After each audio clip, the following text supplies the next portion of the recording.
Hi everyone, good evening, good morning, good afternoon, sang lupalop man tayo ng mundo. Magandang gabi, magandang umaga, at magandang hapon po sa inyong lahat. Ito na naman po ako, si Bro Tito Chomsky. Yeah, thank you so much sa mga nanonood ng aking counting vlog. Maraming salamat po.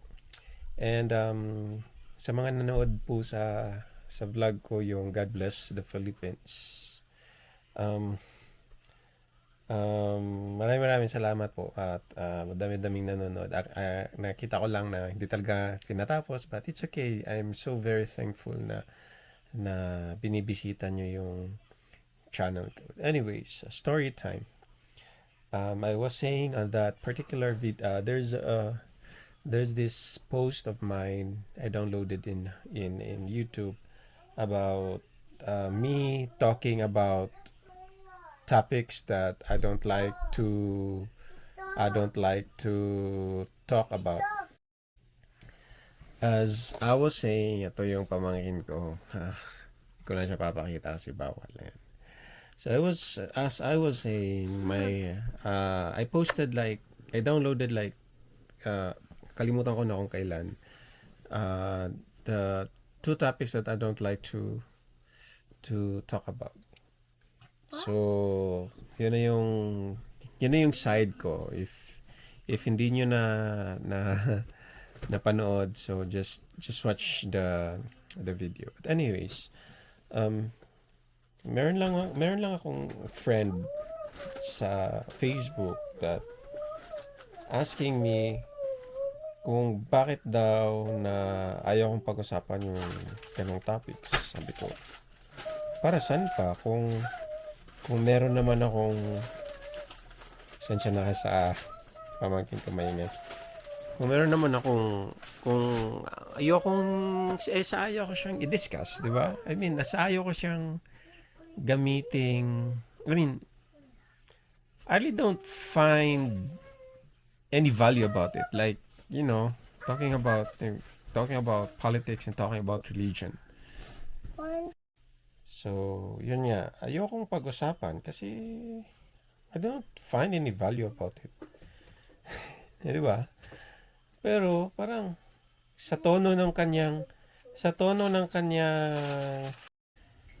ayun na nga. Ayan. Ginugulo ako ng mga pamangkin ko. Ayan. Well, anyways, okay na sila. Yun nga. Ngayon, may nagtanong. Eto na nga. Chismis.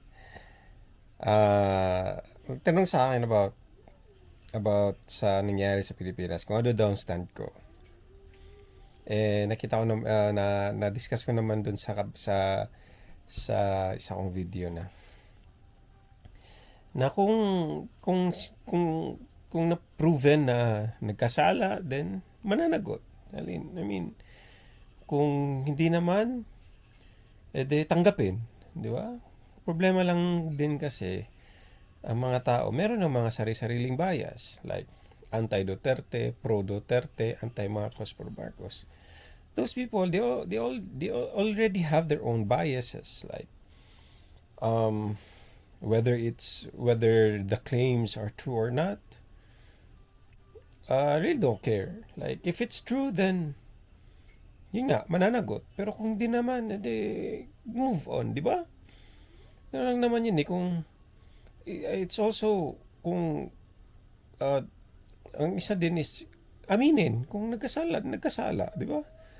Hindi naman problema yun. Hindi naman ang problema yun. Pero the thing is that the pride is killing the Filipino people.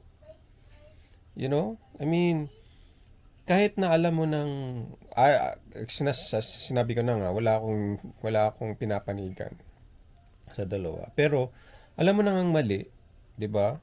Kung sakali man with the current situation, kung alam mong mali pala yung pinaniniwalaan mo, and then move on, and then kung ano yung tama, doon tayo, 'di ba? Hindi naman na kasi siguro, hindi naman na siguro um it will never less make you a person kung nagmali yung pinaniwalaan mo, and then you will go to the right thing, right? Or to the right side. Ganun lang naman yun. Kaya nga, ang sabi ko nga, um, yung pride talaga, the pride in the heart, the anger in the heart, that kills, yun yung reason for Filipinos to be uh, to be killed or to die because of that anger, because of that pride, kasi ayaw mong magkamali, 'di ba? I mean, when yung mga bata pa tayo, sinasabihan tayo ng mga parents natin or mga teachers natin, okay lang na magkamali, but wag pa ulit-ulit, syempre. And then you have to learn from your mistakes. Yun lang naman yun. Kaya lang, yun nga, nangingibabaw yung galit, nangingibabaw yung pride, kasi nga ayaw mong magkamali, ayaw kang sabihan.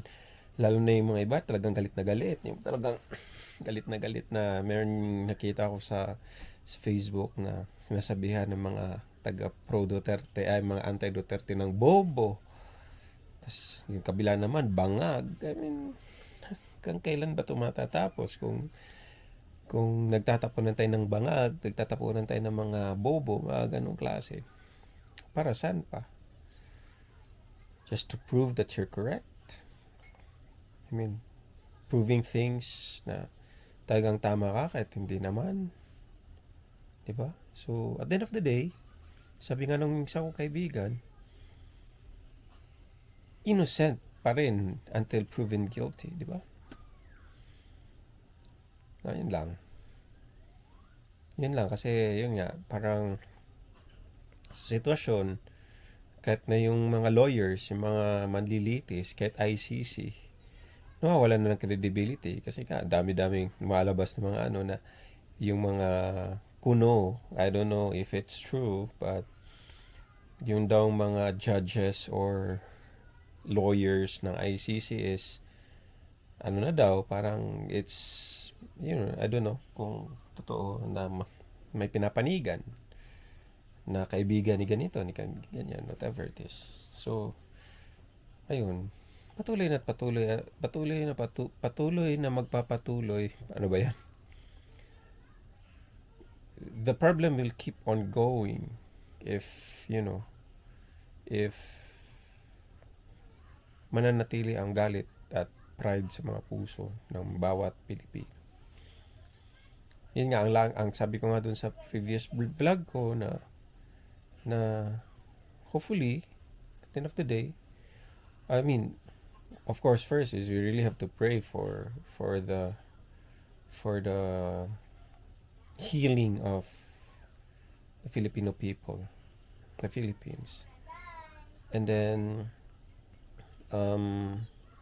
ayun, pagdasal natin kung ano talaga yung, na sana lilitaw yung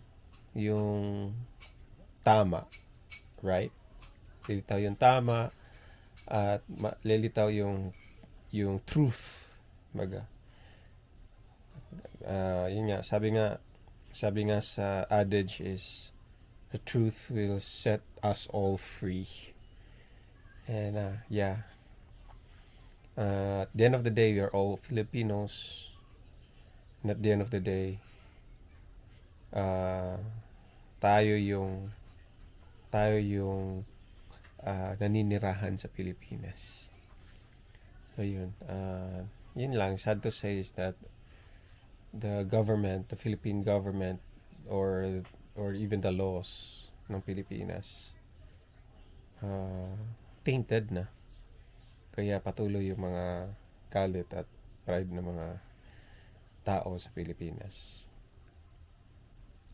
Not all though, but apparently yung mga nakikita ngayon on social media, on TV, the news, lahat ng tao ay galit na sa isa't isa.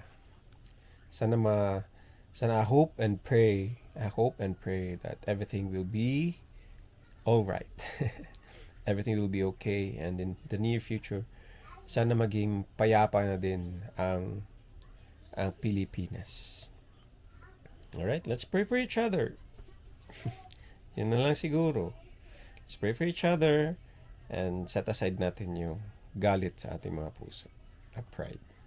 Alright?